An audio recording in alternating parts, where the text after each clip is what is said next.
Hey everyone, so we're at Jackie's place. She's my new friend from Ciudad de Mexico and she told me about her amazing project.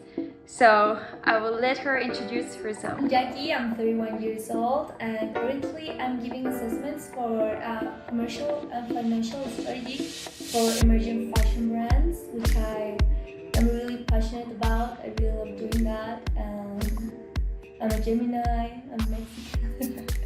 So you worked in fashion where there is a lot of pressure on our external image, for instance, the body.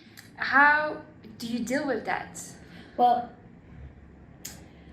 I try to support brands that have similar ideas with me, that are not in that way of thinking, but in a way of consumption. It's really important to make an active decision. Even in looking at Instagram or like actually buying and giving your money to some enterprise, I would say I try to do it with brands that have more in common with what I think. So yeah, you're promoting small brands and sometimes doing upcycling. What do you have any tips for us to consume fashion in a more sustainable way?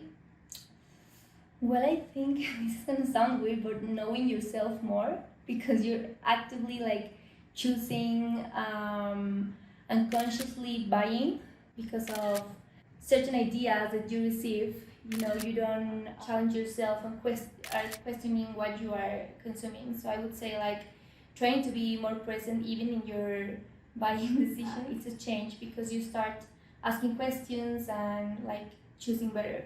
You inspire me a lot as a solo entrepreneur with especially with your organization.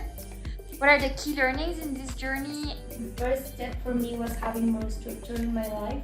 I can be more friendly, but I still have to like be responsible and do all my tasks. So for me, it was a balance between being flexible and being responsible.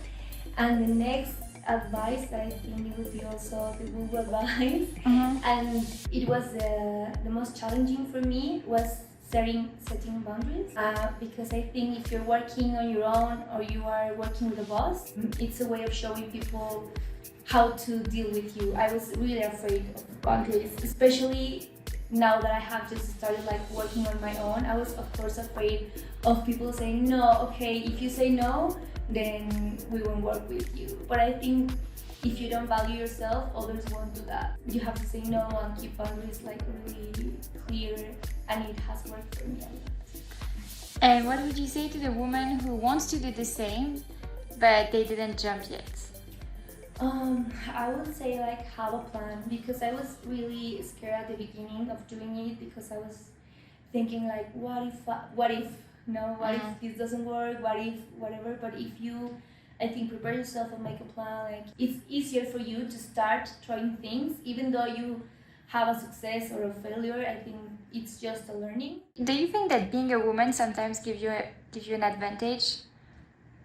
Yes, because I think everyone has different qualities, but recognizing your own and taking your power, it works for men and for women. You know, it's like recognizing and being responsible for what you do and what you choose to do with it. I think it's great. And as a woman, we have other things that sometimes men don't have, so it's better. We can sum it up. Yeah. Great.